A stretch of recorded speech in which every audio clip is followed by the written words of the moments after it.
Good evening.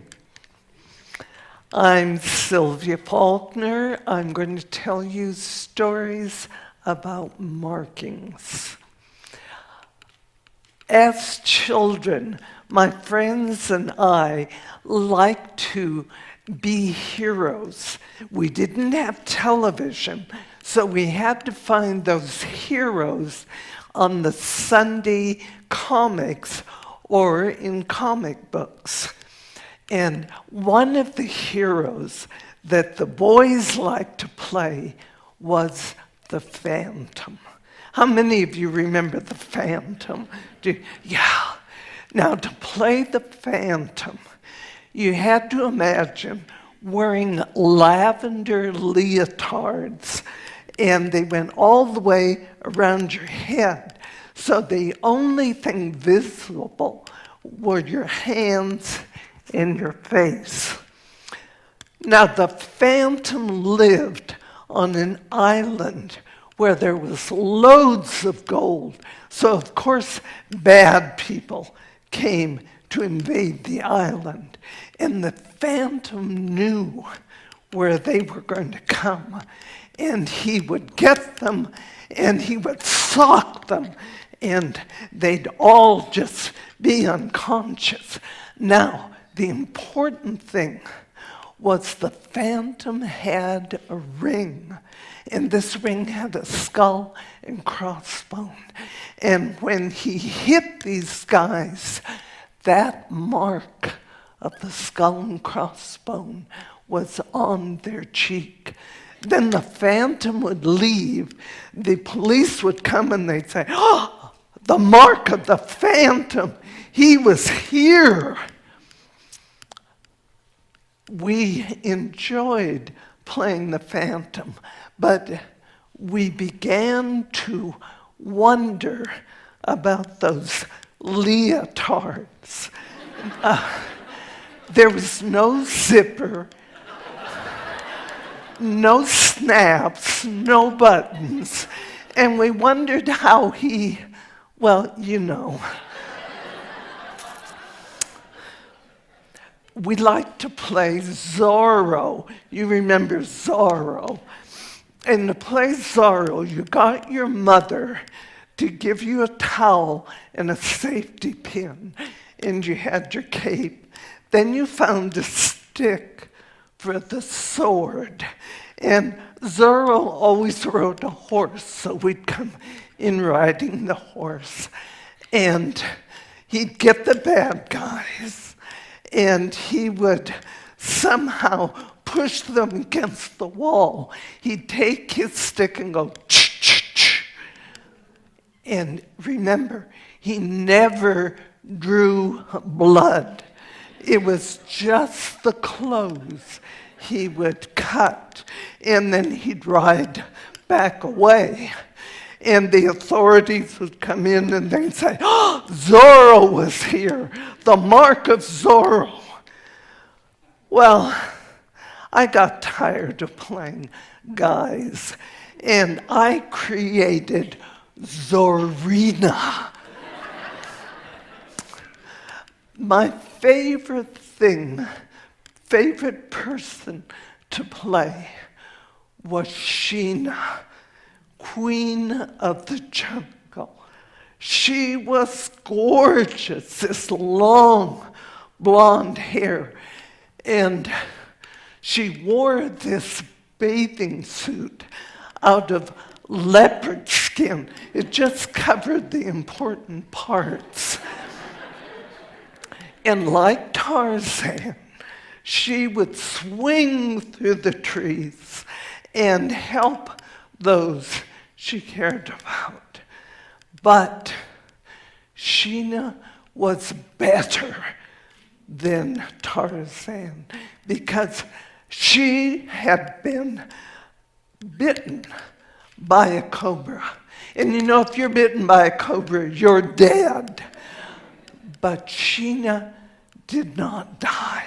She had so much life, so much excitement in her that she lived. So to play Sheena, we would take a red indelible pencil, lick it, and make 2 marks on her wrists. And then we became invincible. You know, children really understand about scars and marks. When I lived in Alaska, I became a widow. And after about a year and a half, I decided to date. And I had 3 children. They were elementary grade. And I invited my friend, I'll call him Joe, invited Joe for dinner. And everything went fine for a while. And then my youngest, Curtis, he says, "Joe, you see this mark right here? My brother got angry at me because I wouldn't do what he wanted me to do. And he picked up a plate and he threw it at me. And it hit me right there. And boy, did it bleed." And he was scared. And my mom was really mad. And he said proudly, "I'm going to have this scar for the rest of my life." And then my daughter, Rebecca, she says, "You see this scar here? Well, I was climbing up on this old chair to get some cookies, and it broke, and some wood got me right there. And boy, that hurt. And I'm going to have this scar forever, but I got the cookies." And then my oldest son, David, he got up, put his foot on the chair, rolled up his pants, and he said, "You see all these scars down here? Well, I like to bike in the snow, and I put this board up, and I go up over the board, and sometimes my bike crashes, and I just get all these scars. But that's okay. I'm going to be a BMX bike racer, and I'll just have scars all over." And then all 3 of them turned to Joe and waited.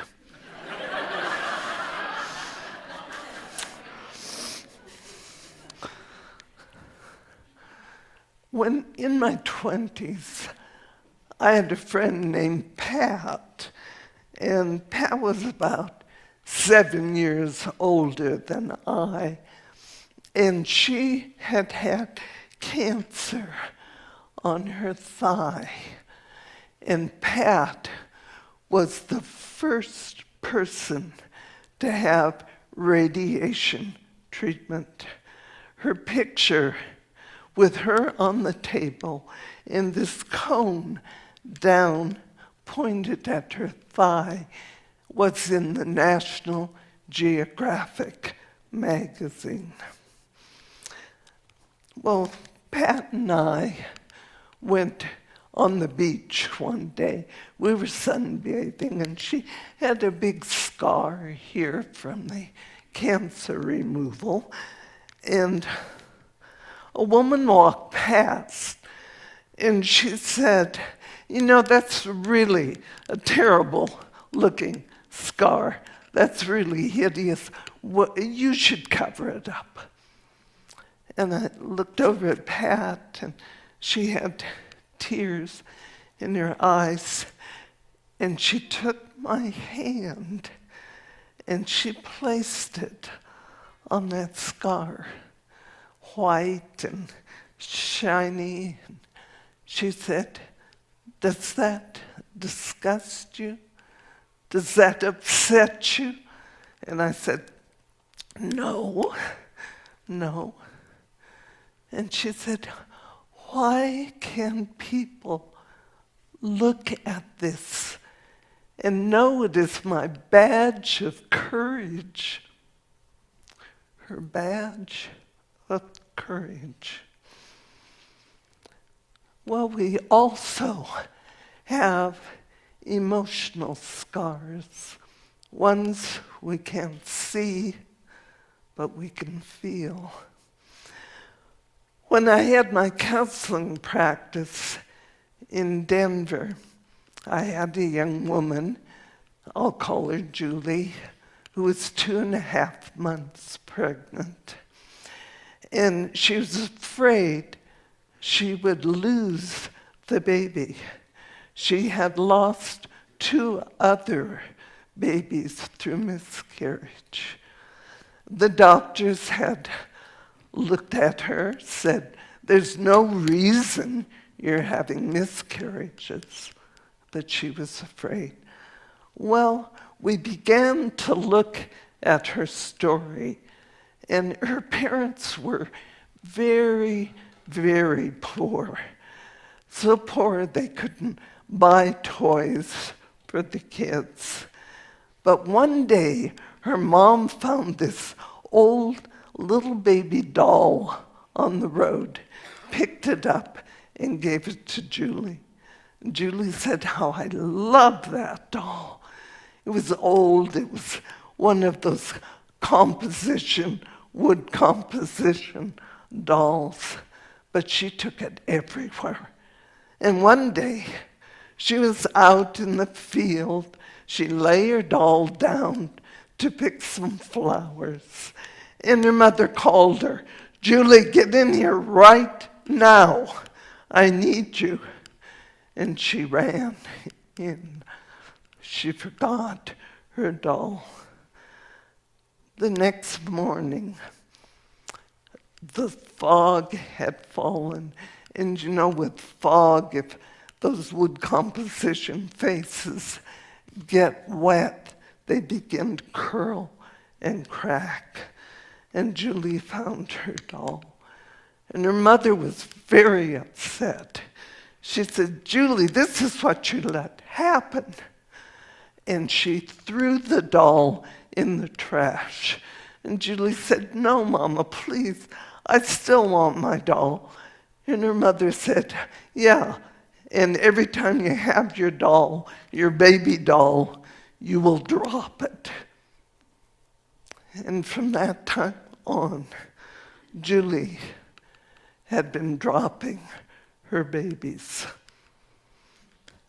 We worked for a couple of months, and Julie kept this baby. It was a beautiful little girl. You know, there are a lot of stories, a lot of myths about people with marks and scars. You've read them, I've read them, and maybe one of the most well-known stories, whether you're religious or not, comes from the Doubting Thomas story, where he says to Jesus, "Well, how am I going to know who you are? I don't know who you are." And Jesus says, "Touch the marks on my hands, and you will know who I am." It's a very intimate thing to let people know who you are. And yet, there are times when we must say, "Touch me, touch my hands, and perhaps you will get to know me. And if you get to know me, perhaps you will wish to understand me more deeply. And if you understand me, perhaps you will choose to love me." Thank you.